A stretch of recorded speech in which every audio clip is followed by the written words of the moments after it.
Please.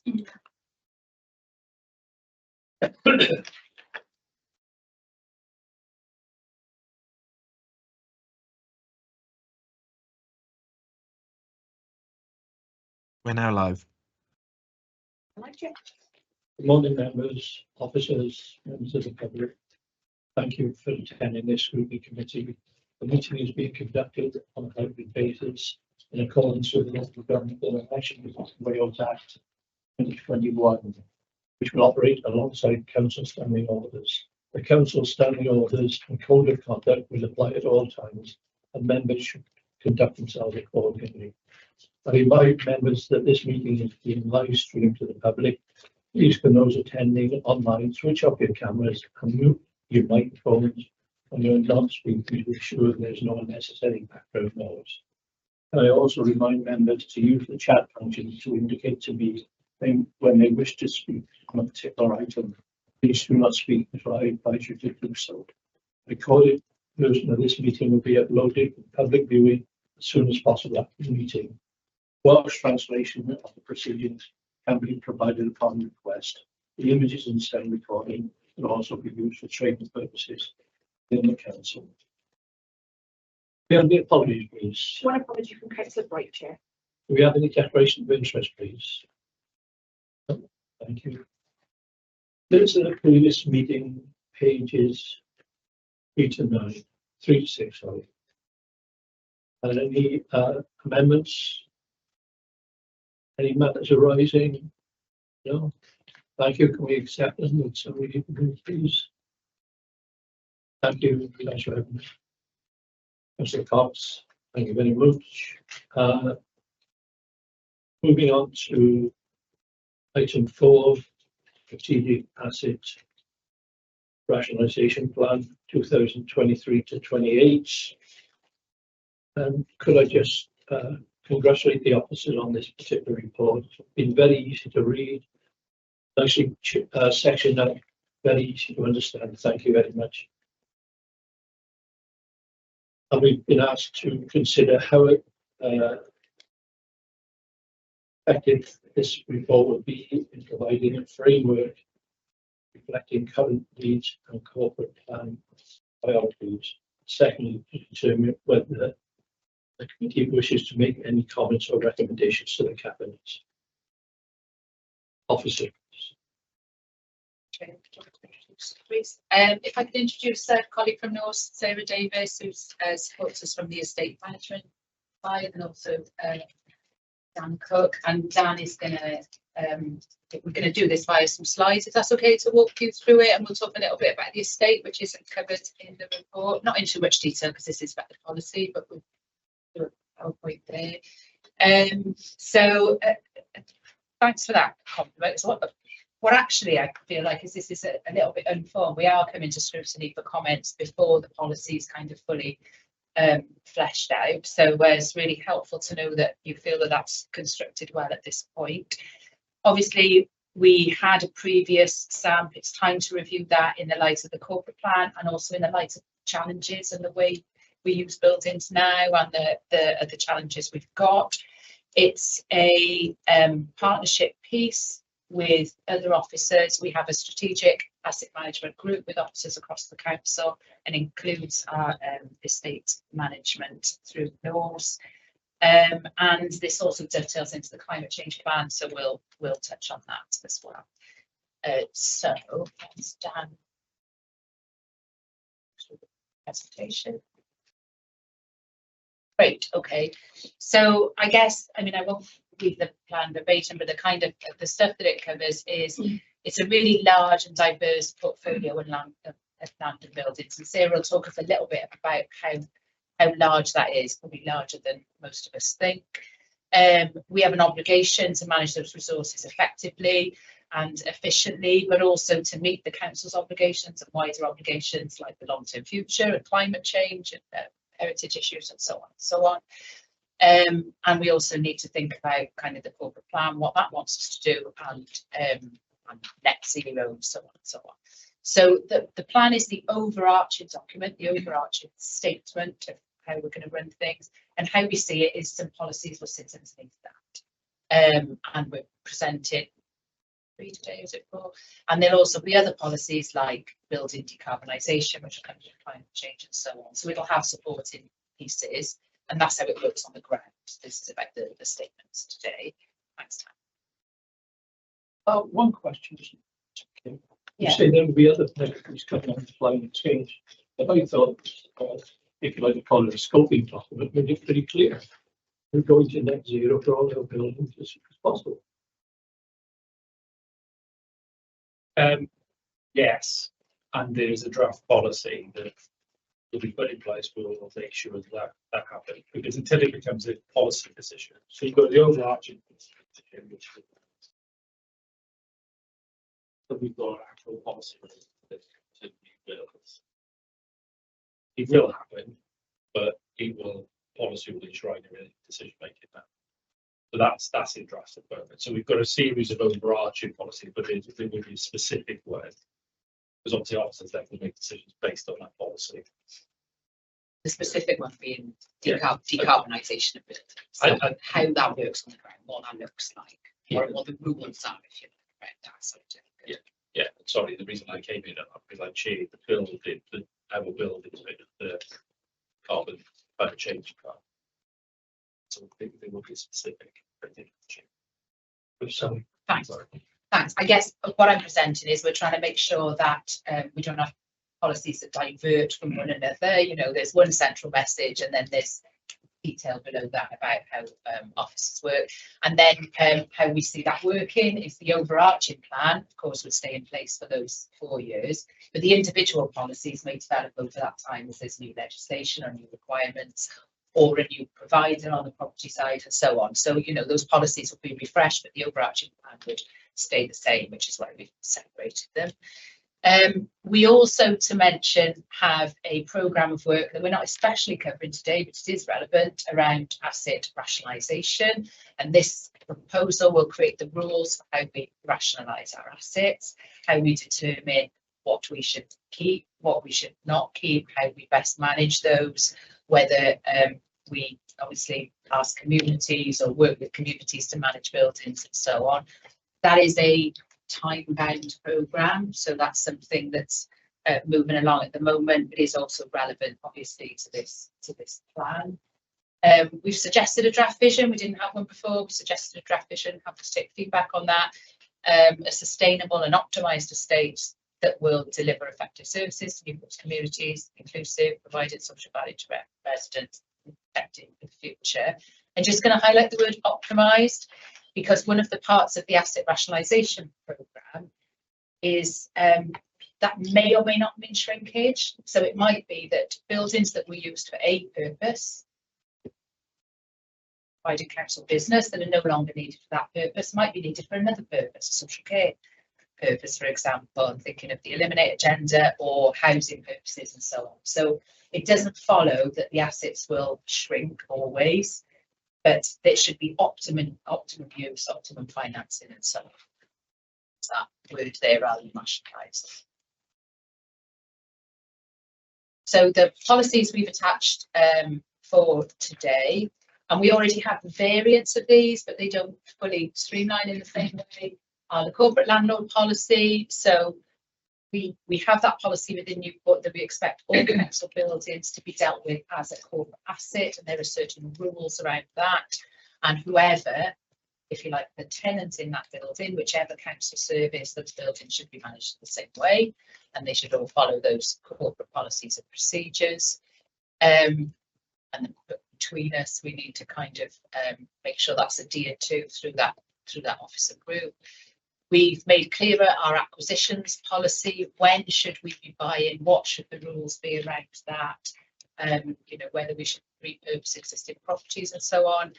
Disposal, both when we should dispose and also methods of disposal, which might include alternate use, as I've talked about. It might include community use, but ultimately it might include sale of those assets at a capital receipt.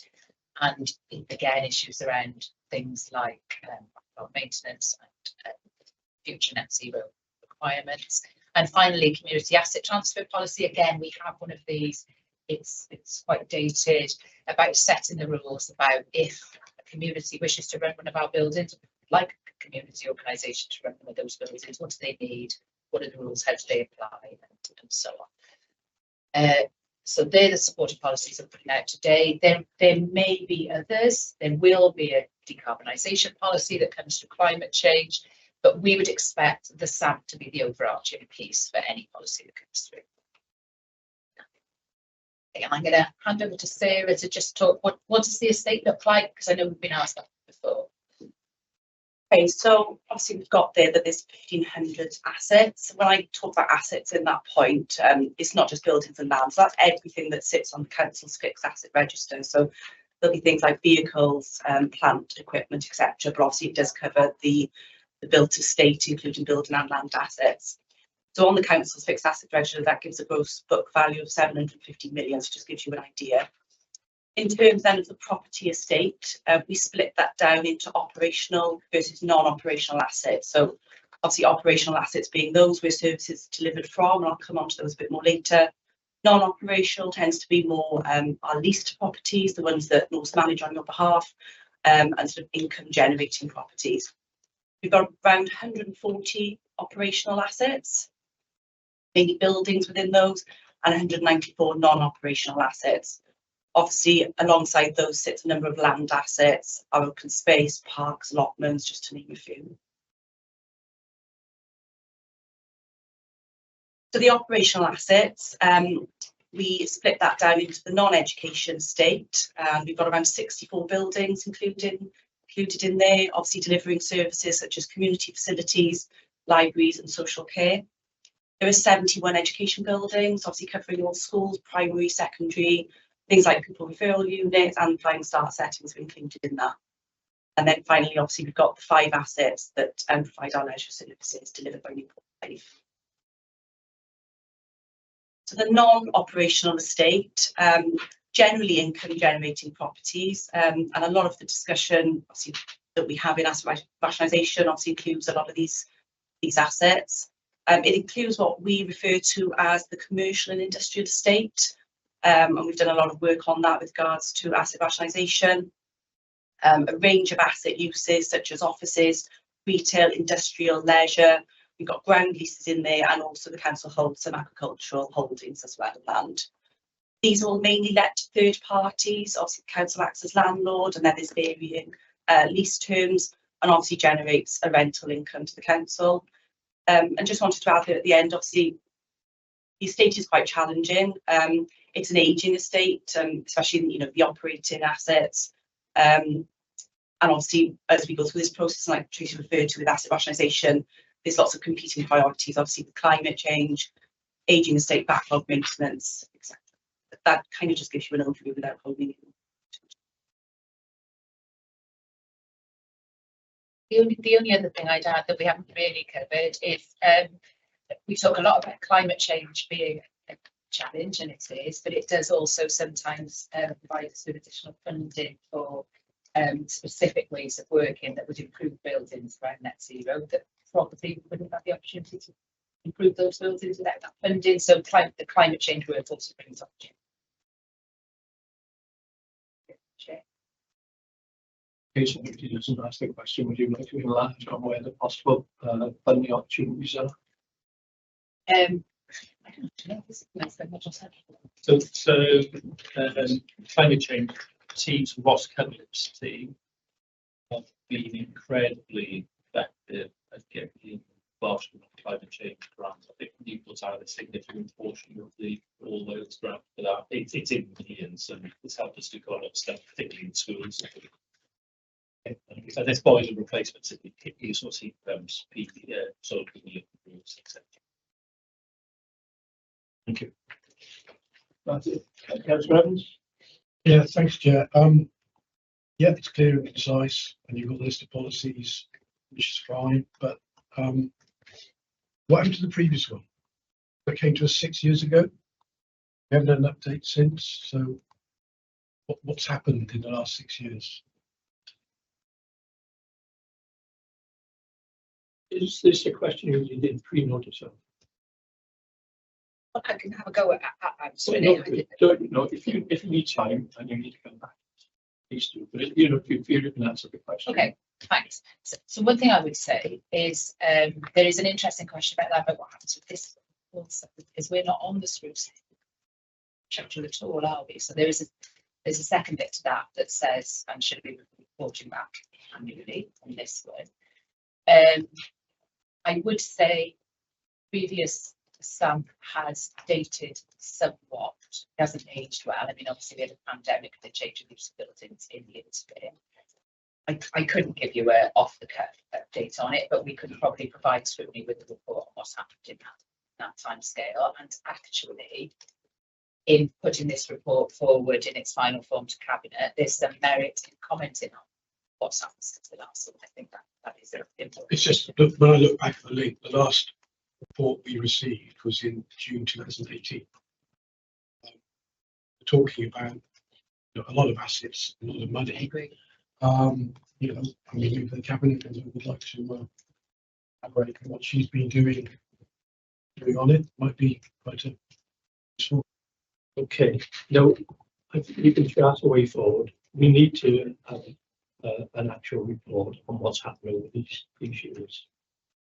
It's unreasonable to ask the Cabinet member what she's done these last few years. Well, no, I think it's a very, you know, I mean, she's obviously on top of the brief, but she's here to answer comment. I'm sure she'd be happy to comment on that. Anyway, We can ask her. we'll ask the Cabinet member if she wishes to comment. But before we do that, how are we going to move forward this report, and when are we going to take it into the cycle? This is going to Cabinet after it's been to us. Yeah, I think it's on the schedule for May because we wanted a proper opportunity to review. So it could then perhaps come annually. So it could come That, back, or in 6 months to get a proper update on the last plan. Either way. but the last plan, taking the point on board, we need some reference to that. Can it come back to us before it goes to Cabinet? Does timescale permit? We could, so I suppose, unpacking this, I think one point is, should there be reference in this report before it goes to Cabinet of what's happened over the preceding 5.5 years? Yes, so we can, I think we can, if that's a recommendation from the committee, we can, and I think that's probably right to do, just build that into this report. And could we provide a written update on what's happened over the preceding years to the committee rather than this coming back for the next time? Because I think we can imagine we could speak through the schedule somewhere that might make you a bit congested otherwise. We could do that. And then when we do the 6 months review, so this gets, it goes to Cabinet debate. We did the 6 months review with that. We can look back at the previous years at that point if we went into years of questions around that. So I'm just thinking of a practical way through that. Well, this request needs to congest the future agenda because it is a report. There's nothing we can do about it. Might want to comment on it, but there's absolutely nothing we can do about something that happened 5 years ago. I think the point for the committee is that we, you know, does this build on the previous one? Is it? So I think that, you know, if we do the written report for the next one, you know, that's seems reasonable, Tracy. Yeah, absolutely. And as I say, the last plan has updated well. It talks about old models of working, old schools programmes. I don't just the Cabinet members happy to respond, so I won't get into too much. But the old one has, because in fact it's still in date, the old one. But we recognise that it is time. It is time for a new plan to move forward with. Councillor Lacey, did you want to comment?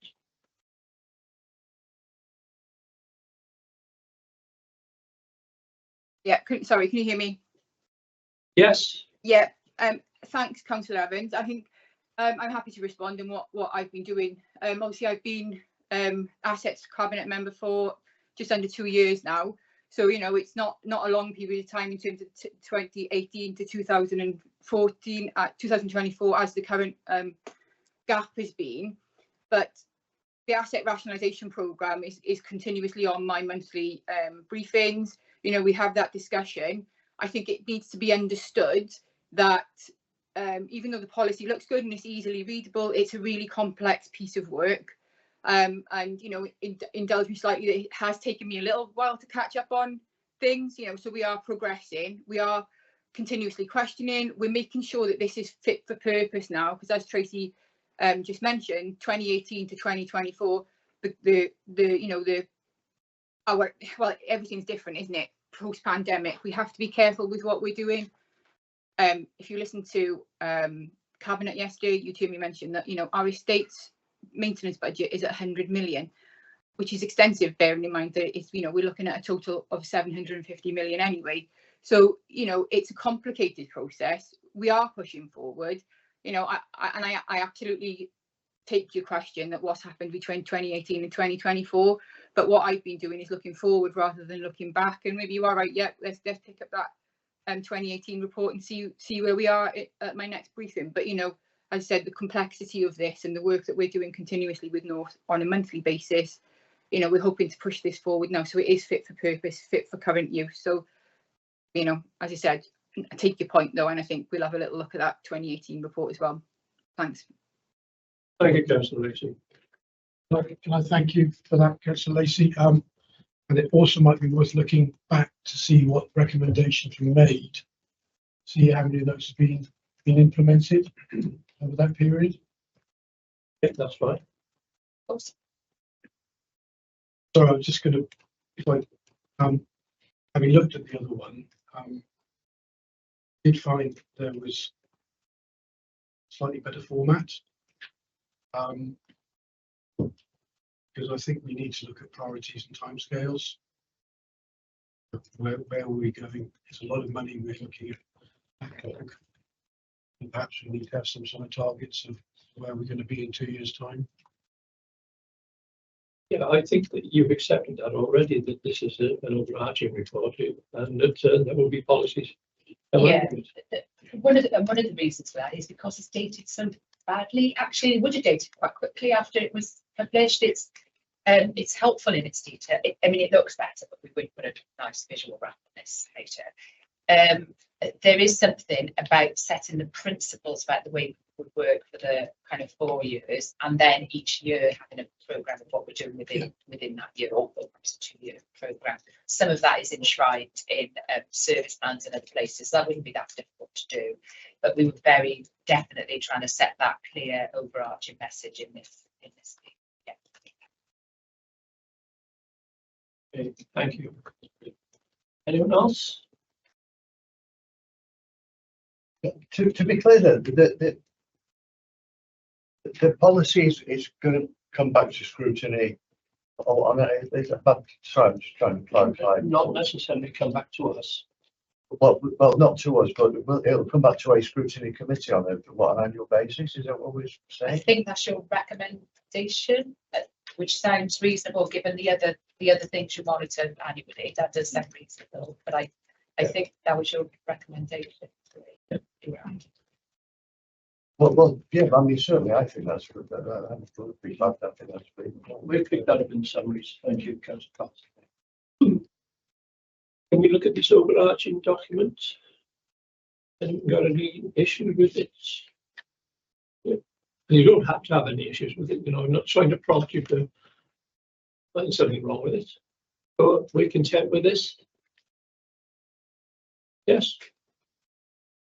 And we make those couple of recommendations that. Well, that's what the agenda is now. Yeah. Yeah, we're moving now to formation of comments and recommendations. If you're happy, Chair, I'll just go through these slides. Please. Committee are quite content with what it is. It's concise, it's clear, etc. Obviously, as Tracy's already said, it will be improved visually as we go through the process. I think the biggest things I pulled out are the written report on what's happened during the previous plan, and that needed to be included, or that information needed to be included in this plan going forward. And then recommendations made at that plan, like how if they were and how they were implemented. And then the annual update for this plan going forward being added to the work programme. Are they right for committees, or are they worded correctly? Are you happy with them or content with them? If I could just make one other comment, Chair. But when I read it,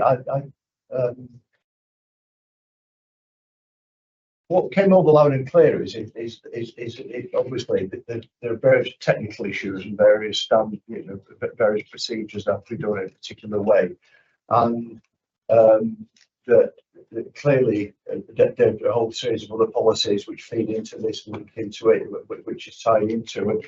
So it sort of explained all the parameters and all the framework in which this was happening. That what I found a little difficult to see was the sort of living process, if you like, is how it's actually. I can see all the rules you're working by and all the guidance and etc. you're working by, but how it was all going to sort of work out in practice, the sort of process that was going to be around this. And I know, I think it mentions in the report, doesn't it, that there's a target date of 2026, I seem to remember, for bringing all this together, but I wasn't quite sure sort of how we were going to get there. Can I help maybe Councillor Cost? All of these things are going to require a trigger. The one that I was particularly interested in was the community disposing of assets. Well, there won't be a trigger for that one until somebody says, "Oh, I really like the idea of taking this building over." So until that came, and the carbon neutral stuff, until we see an opportunity to upgrade a building, it won't be triggered. I got that one. No, I'd agree with that. I guess there's two things. Some of what you're talking about perhaps would be in that annual delivery plan of what we're going to do now. There is that, but an awful lot of the things do require a trigger, which is why it's important to have rules. So someone asks us if they can do a thing, or a need arises internally, how do we action that? And some of this is already in place, but it's not set out in policy. So we're working towards that. And some of these things will be newer. The decarb is a new policy, for example. But you're right. I think it's both things. I think there is an annual schedule of work that we could set out annually beneath the plan. But also some of these things come in as a need, a trigger, a funding opportunity, a community request, and so on. And we're trying to make the rules clear around that. And obviously there are legislative and other changes as well. So I think we could do a bit better within this, but also some of those things just happen. And then the delivery is also monitored through or seen visible through the service plan. So within my service plan, but also others. So within social care, they'll talk about what they're doing with assets. Within parks, they'll talk about what they're doing. Within my plan, it talks about asset rationalisation. So there's some outcomes within that, which I think we can patch together and make this in that report. And there's also a piece of work, which will answer one of the questions about what we've been doing lately, I think. There's also a piece of work to change the scheme of delegation and the constitution. I don't want to get into the technicalities of that, but the constitution and the way decisions are made around assets is misaligned with our aspirations. So it's very dated also. It provides really clumsy rules. It doesn't consider all assets and so on. So there's a sister piece of work to this that's going to Dev Services around making sure our constitution is aligned so that decisions can happen in this plan. The report doesn't say any of that, and it could, I think. Yeah. I'm sorry. That's the last thing I promise is that if what has been indicated, one of the major one of the prime sources of potential funding is through the environmental agenda. If I got that correct. There is a Welsh Government make grant funding available. I won't try and guess the figure. We've been really successful in getting now, but that won't be the prime source of funding. No, I understand. I just thought if that is the case, and because clearly it's a central council agenda, the environmental agenda, I thought that might be worth referring to in the vision statement, because it doesn't seem to make any reference whatsoever to. I think that's a really good point, Councillor Cox, because actually I think the 2030 date that's in the vision statement is quite the carbon neutral timescale. So actually, I think that's good. Councillor James, you wanted to come in on this? Thanks, Chair. I was actually going to make a similar point to Councillor Cox, which I think has already been answered. I know in previous reports to committee we've had, you know, action plans and RAG ratings, and we know what's happening next. And perhaps this report, this plan isn't at the stage where we would get that.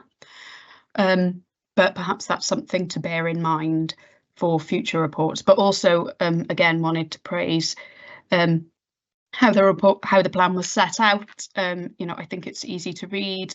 It's not just important for us, but you know, residents are going to be able to read this and understand, I think, how they might work together to take on community assets and things like that. So and I think that's really important, that you know, any Newport resident should be able to read these plans and understand what it means for them. So yeah, just thank you. And congratulations to yourselves and to Councillor Lacey as well on that. Thank you. Right. We'll wind up on that one then, please. And we'll go on to item 5. Before we, thank you very much, Mr. Cook and Ms. Davis. It was nice to meet you this morning. Thank you.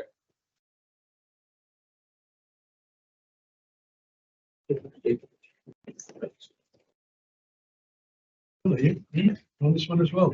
Mr. Cole's got to go off to a strategic meeting in Mawrth, but I've asked him to stay for the first strategic quality plan. You received the document overnight, and the committee are not content that we received this document.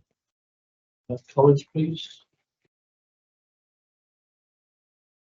Well, I mean, you know, came through it really to take last night, because it was picked up the agenda. Should be getting.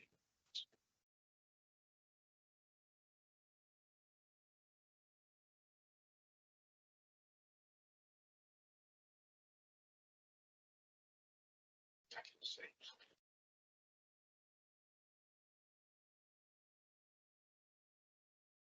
Commenting on that, it shouldn't have come to you last night. It was what we agreed in today's briefing. Actually, what we said was there will be a consultation report to support this, and it will be put online, because actually the consideration today is the plan. It's a strategic qualities plan. It's really important for you to know we did consultation, and what we had agreed was to put that online. So I certainly got lost in translation there. That absolutely should happen. Apart from anything else, none of us should be expected to be working at 10 o'clock at night. Although No, exactly. I appreciate why Scrutiny did that, but that certainly got lost there. So to sum up on that, we're not accepting that document. It is referenced in the report. If there are queries that come out of the report that require a reference to this document, we'll take them as questions which we'll deal with in the future. Okay. Yeah. Thank you. Apologies. And thank you very much, Mr. Coleman, for staying there. Okay. So developments. Thank you. So my colleague Janice Dent and Donald here presenting strategic qualities plan for the next 4 years. Unlike the previous plan, actually, this is bang on time. The previous plan is expiring and was reported to you annually. We would expect this plan to continue to be reported to you annually. That's really important. So we're pleased to present this plan, which will take us to the next 4 years, if adopted by Cabinet, with your comments in April, and it will finish in March 2028. With that in mind, again, it's a high-level document setting the principles for 4 years rather than the detail, but we will report to you on the detail annually. To note that under the Equalities Act, each local authority in Wales must present a plan that sets out their equalities objectives to meet the sector equality duty, and that is, of course, considered then by the regulator as well as Cabinet. And to introduce my colleagues, but my colleagues will take us through it. Donald, first. So the last 4 years have presented significant challenges to our staff and communities across Newport, including the unprecedented difficulties caused by the global pandemic, international conflict, and the cost of living crisis. In some cases, these events have also disproportionately impacted specific groups and further highlighted the inequalities that exist within local communities. Our strategic equality plan presents an opportunity to build on our achievements as an employer and service provider, look to the future, and identify priorities to advance equality for everyone who lives in Newport, who lives or works in Newport. So our 6 equality objectives are leadership, governance and involvement, customer service, digital inclusion and access, representative workforce, community cohesion, equity in education, equitable service delivery. Within each objective, we have identified clear outcomes we are working towards and the actions we'll take to deliver equitable public services and make a real difference in the lives of everyone in Newport. Members can find further details on each objectives and the actions we will take on pages 53 to 59 of the pack.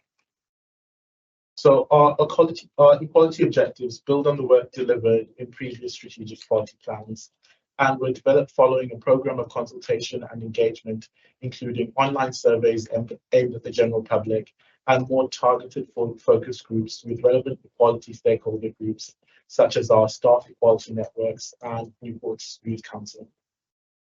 I'll hand over to my Jeff. So obviously there's been significant consultation to date, and this again is part of the consultation. So some of the improvements we've made are to amend Objective 2, in particular to reduce the barriers to customers access non-digital services, and that's come through quite strongly on consultations throughout the period. And also to include actions to mitigate the impact of the cost of living crisis, because we know how much of our residents are kind of struggling at this time with that during that period, and we're working to develop an anti-poverty strategy which is aiming to improve the and reduce the inequities of outcome for our residents alongside the environment work as well. So members will also be aware of the recent unanimous council motion to add care experience as a protected characteristic. So this is included within the plan to take that forward as well. And there's mention of that on pages 47 and 56 of the pack within Objective 3. We've also made sure that the strategy aligns with our other related statutory duties and key documents, so including our new corporate plan and the Welsh Government's priorities and national research. And as Tracy mentioned, the delivery of the plan will be underpinned by a series of the comprehensive operational delivery plans, and progress will be reported to this committee and monitored via the Strategic Equalities Group, who meets on a quarterly basis. So in addition, the annual reports will come to this committee every year, and they'll be compiled at the end of each financial year and presented before our publication on the council websites, which is by the December of each year, in line with the Equality Act requirements.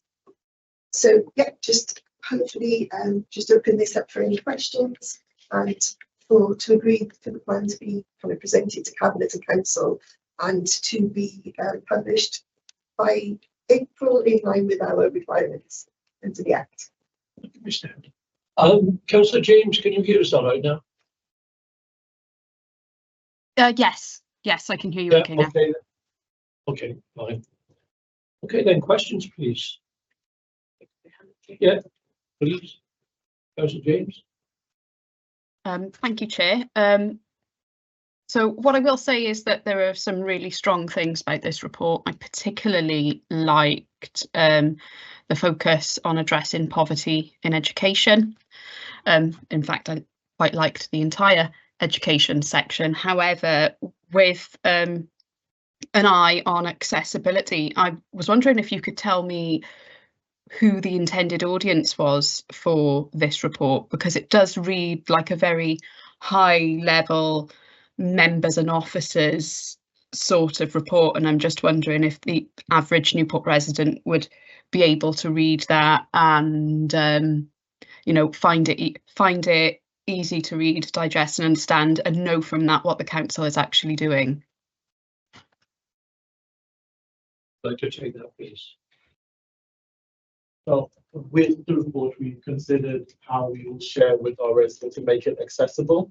So some of the things that we plan to do in the application is publishing an easy read version of the document, as well as publishing the final plan within community languages and the Welsh language as well, to improve accessibility and make sure that within our local communities, people are clear about our commitment to equality and the actions we'll take as part of the delivery of the plan. So effectively, you're using that plan to springboard onto, you know, different methods of communication that will make it easier to digest. I think. Yes. Perfect. That was exactly what I wanted to hear. Thank you. Councillor Horton.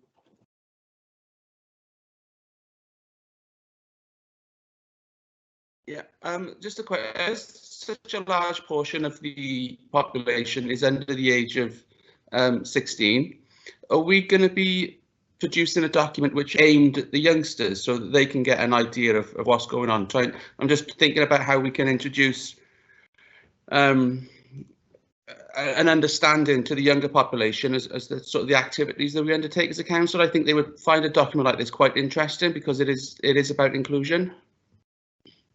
Thank you. If it's even possible, I don't know. I don't know if it's been thought about or if it's something you're already on with. Thanks. Everything's possible, Councillor Horton. It's just a will. As part of the development of this plan, we did have a focus group with our Newport Youth Council, who were did have a range of recommendations, not only for the way we promote the plan, but inform some of our objectives. So I think maybe as an action point, we could explore working with our Newport Youth Council to see how we can promote the plan to a younger audience, the people of different age groups. Yeah, I'm not suggesting that the whole plan is adopted into a format for the youngsters, because they probably wouldn't read it if we're being completely honest. But if there was like a 2 or 3 pager, or even a graphic or something that the youngsters could take on board, I just think it might be a way forward just to try and get some additional engagement. I think as well as committing to that here, because we'll also say that in the cabinet report, perhaps, which is our absolute commitment to that. So thank you for that, Councillor. Yes. Obviously, that will go through as a recommendation, Councillor. Yeah. Thank you. Councillor Evans. Yeah, thank you. We'll come back to this quality objective 2 about customer service. It says Newport City Council's in-person and digital services are accessible to everyone. Great, fine. But then when I look at the outcomes, so citizens with low digital literacy or experiencing barriers to accessing services will have support and improved access to digital services. It goes on how we can do that. My concern is we're missing out on those elderly people. No good improving access to digital services for elderly people who don't have access to the internet. I'd like to, unless I missed it somewhere, I do think we should be looking after those elderly people who don't have access to emails, Wi-Fi, who actually want to phone the council to speak to them about the service. And I've raised this in the past. There is a significant number of elderly people in that bracket, and I don't think you address this in here unless it's somewhere else. All the outcomes seem to be, developing the council's website to improve accessibility, developing standards to ensure self-service facilities, including web backup, are accessible to all users. So lots of, which is fine for people with low digital skills, but I'm just wondering what we're going to do with those who don't have access, don't want access to IT. If I can comment, Councillor, I'm aware of some work that's going to happen within the council now about STEM is knowledge, so you're going to cover that point here. No, it's fine. The work is going to happen and set up a group to look at consultation and communications with the public. And I accept your point about elderly residents, but what quite startles me is there's generations younger than me who don't use IT at all, and I find that staggering. Sorry. and that's what I was going to say. I think there's the link with this to the customer service work that's happening in the review of how people contact us and how that links in, and also with our digital strategy and the work we're doing around that as well. So I think even though it does kind of touch on it here, but it's not a standalone. So it is linking into those other pieces of work, a wider piece of work about how we make sure that our residents are able to contact. But definitely take your on board and kind of like. Thank you. Anyone else? Councillor Cox? Can I just be clear about the consultation report? That I'm assuming that the strategic plan is reviewed each year. Well, actually, I know there's the actual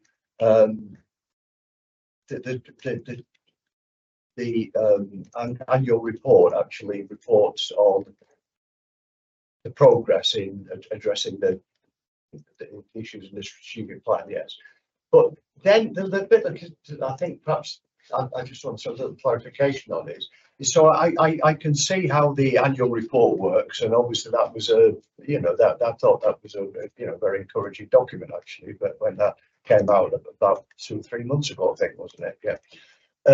So I'm trying to clarify the purpose of bringing the strategic document to a committee like this each year. It's presumably to tweak it in light of in light of other issues. I mean, for example, presumably if the consultation exercise has taken place, then any really significant issues out of that would result in the strategic plan being amended or tweaked in some way to address that. So no, sorry, that was my. So this only comes. The plan only comes every 4 years. So it's a 4-year plan, and then the annual report will come then every year on the progress. So the consultation is just about agreeing these are our objectives that we want to go forward with for the next 4 years, and then there will be deliveries for year 1. Okay. Well, okay. Talk about that. So the purpose. I apologise. The consultation preceded the production of the new 4-year plan. Yes. Yes. Yeah. So presumably, significant issues come out of consultation will be incorporated in the new plan going forward. Yeah. Yeah. Yeah. And I mean, as we've already said, I'm not really. If you're asking me as a councillor to scrutinise whether you've done that or not, I'm not quite sure I can actually, because we only got the consultation report very late. So, but I just glancing at it this morning that I. Could immediately see 2 issues. One is it's already been raised that actually the move to online services, it actually says quite clearly in some ways has exacerbated inequalities. And the other one I noticed just glancing at it just this morning was that there was some strong feeling about school performance and whether the council maybe should get more clearer strategies for dealing with performance in individual schools. So there clearly are significant issues in the consultation. So I suppose to bring this to a question is I'd just be interested on a brief comment on what were the really key issues that came out of the consultation as far as you were concerned, and maybe some indication of how those have affected the planning going forward.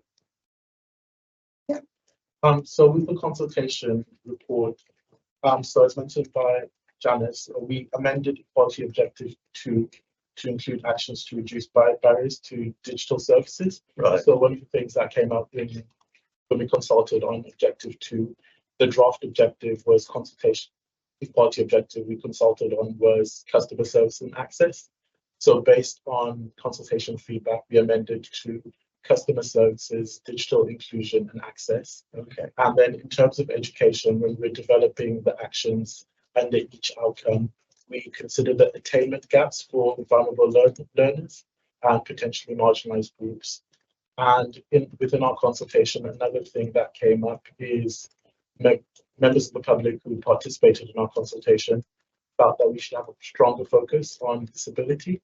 So within our objective number 6, we've also included actions to embed the social model of disability into our service delivery, and we've also considered other actions throughout the plan that we can use to promote disability inclusion.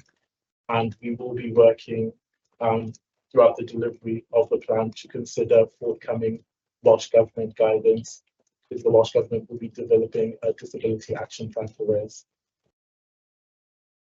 Thank you. Councillor James, is that a new hand? Yes, it was. It was actually in response to the comment Councillor Horton made and the answer to that. I think it was great that there was a focus group with the Newport Youth Council.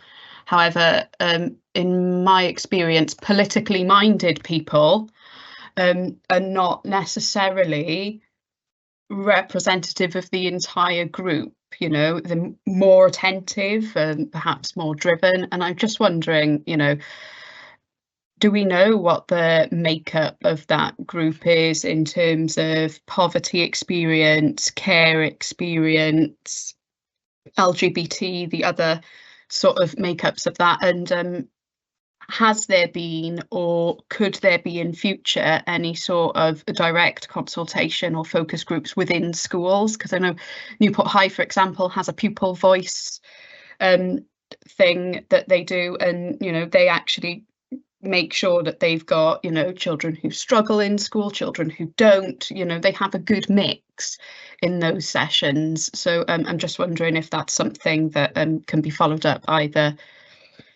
within this report or in the future. What we can do, Councillor, is we can give you a breakdown of who's been involved in the consultation by demographic, and we can do that. And also we have kind of coordinated with our schools, so we went to, where did you go? Was it Main? Yes, we went to Main D, and I think the challenge that we had in terms of consultation, we've engaged with a wide range of equality stakeholders, and at the beginning of the process we mapped all equality stakeholders by protected characteristics, and we tried to organize consultation events and engage. But one of the challenges we've faced is all public sector bodies are consulting on their strategic equality plans, so that has resulted in some consultation fatigue within local communities, which has been a barrier. But to overcome that barrier, we've worked with partners and other council services to take advantage of the data that's been collected as part of other consultations, for example, Age Friendly. And with the Youth Council, they've done work within schools, I think during Pride in the Port and throughout the year, they've consulted with pupils within schools to highlight the key areas. So that was also fed into our strategic equality plan as well. So it has happened further down the line, effectively. Yeah, so it's happened as part of our engagement. Yeah, perfect. Thank you. Thank you. No other controls? Yeah, please. I know I've sort of gone on about this before, but you know, so apologies for that. But I couldn't help but notice that in the plan it makes quite a bold statement that service delivery is data driven, and that I raised this when we looked at the last annual report. Sorry, the last annual report, and I think I was, because the only actual data in there in terms of hard data was, if I recall, was about the employment makeup of the council, which I think I was told at the time was a statutory, was a requirement to put that in there. That's why that was in. And I don't want to get obsessed with data, and I know the comment was made in this meeting when we looked at the annual report that, you know, we don't want to be having pages and pages of tables. I accept that, but in any really effective operation of an equalities strategy, that data is just so important, isn't it? It's not the only thing, but it's really powerful in certain. I mean, the school achievement is one example we've got here, but you know, I certainly, on any committee I've been on and looking at the annual report, apart from the the topic already mentioned, that there was hardly any, if any, data in there at all. I suppose really I'm looking at where we're going moving forward, because I do feel that, you know, I don't want to see a table in there for every, you know, aspect of equalities you refer to, but I think it would really be helpful maybe to reinforce, you know, maybe particular points about something that's going particularly well, or maybe something where there's a real issue. But I think that the data would be powerful in you know, strengthening the value of the message. Can I just remind you where the committee's position is on data? Welcome data when it's via links. So if those who have a particular interest in any area can click on the link and find whatever interests them. Two things, I think. So one of the things you're saying, it's a bold statement. It is a bold statement. So I think one thing the plan is doing is committing that our decisions, you know, as a principle, is driven by data, and that is an important statement to make. And we then can check on that through things like FEIAs that are other decisions. So it's not just about this report; that's about all decisions. So it is trying to press on that and make sure that we're doing other things in a data-driven way. Regarding inequalities specifically, in the annual report, you're right, we have relied on the staff data because that's got to be there, and we paid back the rest. But we can look at perhaps pockets of data about different statements, kind of taking your point that if we're doing a thing, what is just the bit of evidence about that? Not loads of data, but what is the evidence about that and what's the source of that? And we can look at that in the annual report. But regarding the statement, that's more committing us as a council to operate in an evidence-based way, which is also in the core. Thank you. Councillor Baker, West End. Thank you. Yeah, I think it's really off the back of what's being discussed there, really. I've been struggling a bit to see how things are progressing against where we've been up until 2024, possibly because we've got sort of more qualitative rather than quantitative, you know, results in front of us. And as an example, you know, the sort of broad statement with the equality objective, it's on page 68, about independent living. Newport City Council contributes to the city being a great place to live, to grow older and live independently, and as in place a range of services that accommodates people in different situations. It seems to be, you know, encompassing quite a broad category of people there. The results that have come from that are not fantastic, and I know it's a difficult one to probably quantify, but I'm struggling to see how we can quantify results, you know, responses to that sort of aspiration that we've got there, or objective, sorry. I think, yeah, so there will be deliverables under these objectives that we will be measuring against. So we haven't, these aren't things we've reported on as yet, because this is a new plan to start this year.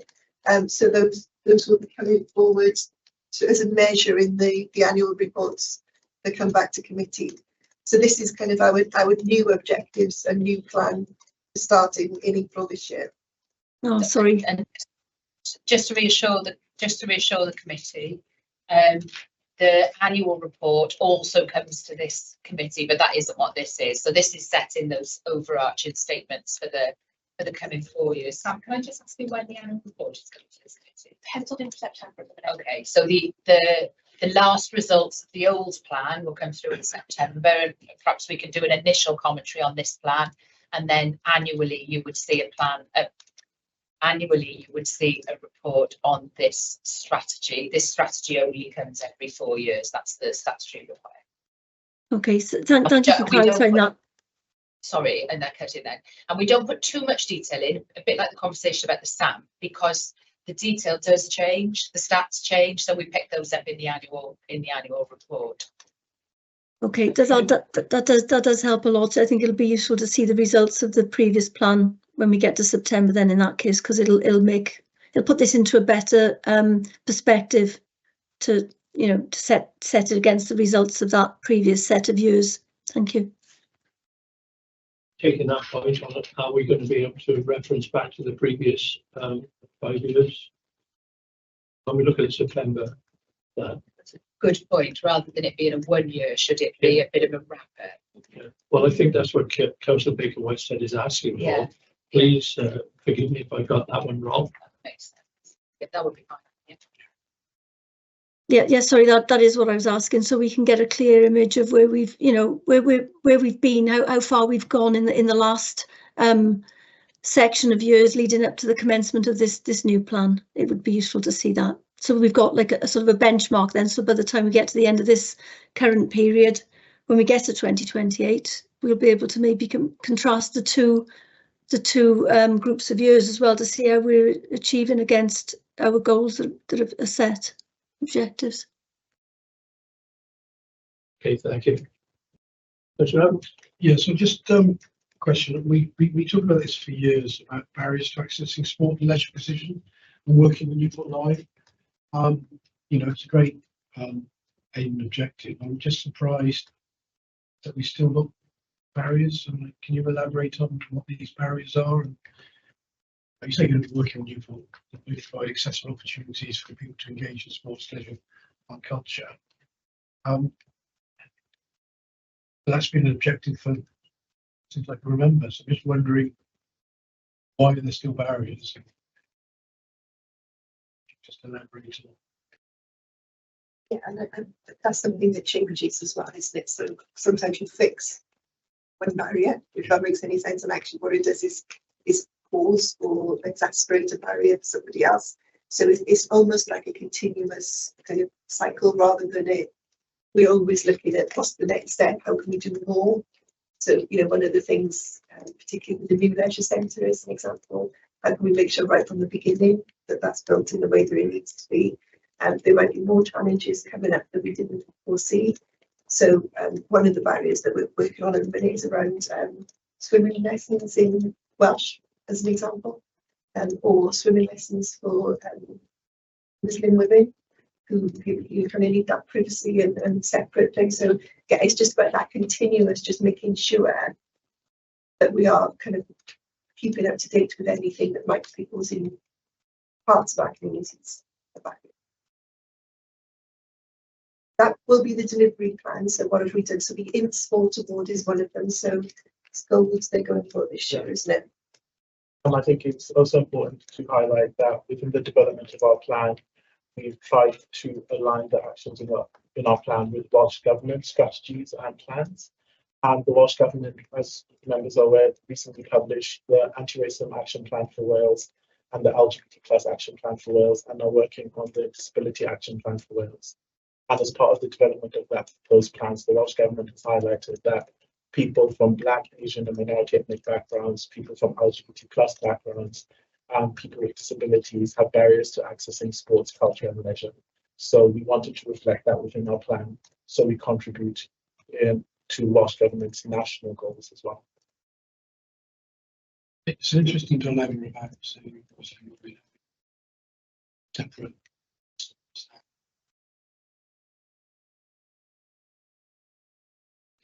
And integrate.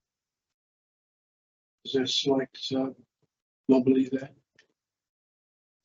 I think, you know, I think historically when you talked about equal opportunities, it used to be about you know, giving everybody the same, treating everybody the same, whereas actually we know now that equity is about that we all need different things to be able to participate in the same way.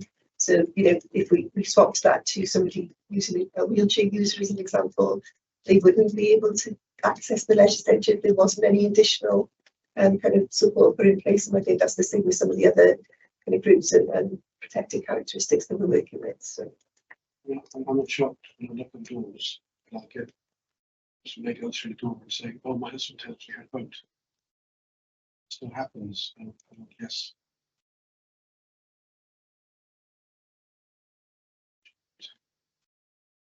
And it is International Women's Day today, so I know, congratulations. very timely. Yes. very good timing there to have those conversations. But yeah, I mean, you know, there are always on there some barriers and some challenges in relation to equity that we just all need to take responsibility for and kind of champion it. Right. Before Councillor Rheoli comes in, does anybody else have any questions? No? Councillor Rheoli? Thanks, Chair. Just want to thank everyone for their comments. Before you start, congratulations in order yet? No. Oh dear. No. Thank you for asking, Chair. Yeah, I just want to thank everyone for their questions. Some really pertinent questions made me think a lot. You know, Councillor James and Horton around communication style, engagement. Yeah, we'll reflect on that. So thanks for those comments. Councillor Evans, absolutely right about digital exclusion and older people. And as the officers rightly said, about dealing with that in a holistic way, both digital and in dealing with customers who want to engage in other formats, be it face-to-face or via the phone.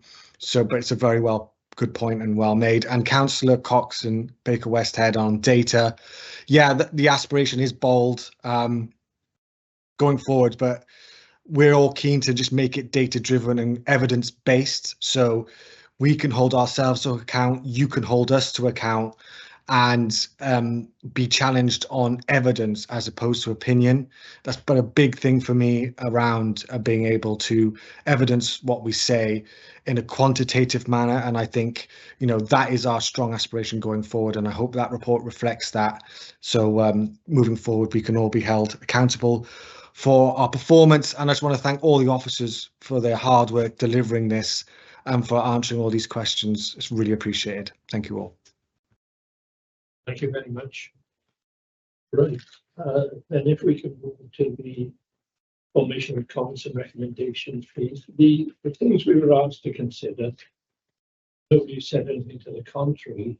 How effective this plan would be in furthering and promoting equality across Newport, and to consider the objectives, whether these are appropriately focused.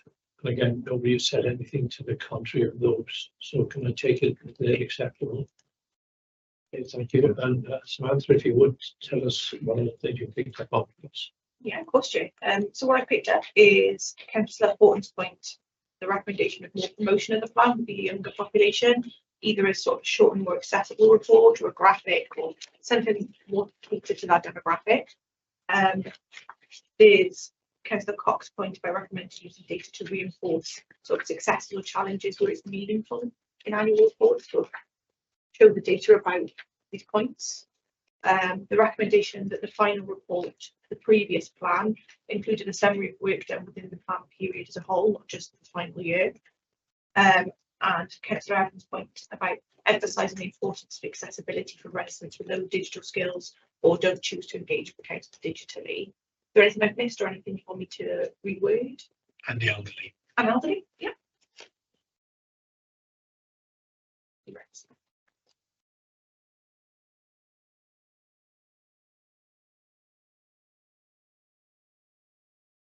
Okay, right, we're all content with that then.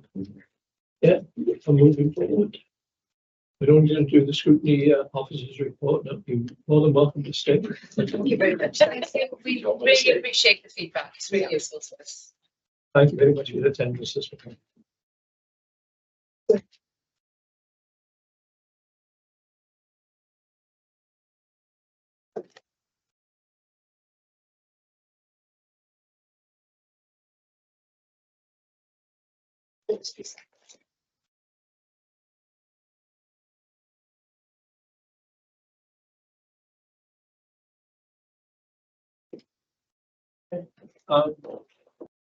Before I pass you on to Samantha, the consultation report that we decided not to there were only oblique references to that during the course of the I think we can just didn't accept it. Okay, Thank you. Okay. So on my side of things, I'm looking at the action sheet. There's no actions outstanding anymore. They're all complete. Obviously, we've got a few more from today that we followed up with officers, and they'll be added to the reports. The main change is to our forward work programme. There's been an addition to our April meeting, the 26th of April, which is our next final meeting of this year, and that's the corporate annual safeguarding report. I think a little bit of context is necessary because you probably look at this forward work programme and think you've seen it twice, and you are. But the previous time we considered this report this year was the 22-23 report, and we'll be looking at the 23-24 report. And it's just to get that report in the right place in our work cycle, so that next year in our forward work programme, we won't be seeing two, it'll just be the one at the end of the year. So it's just sort of realigning it to be in the right place in our work programme. I don't think I can overstress the importance of this report, corporate safeguarding. It's vital that we have our finger on this particular matter and make sure that corporate safeguarding is progressing as we'd like it to.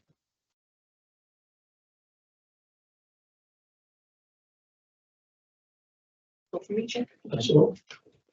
Anybody else on the forward work programme? No. Thank you all for your attendance this morning.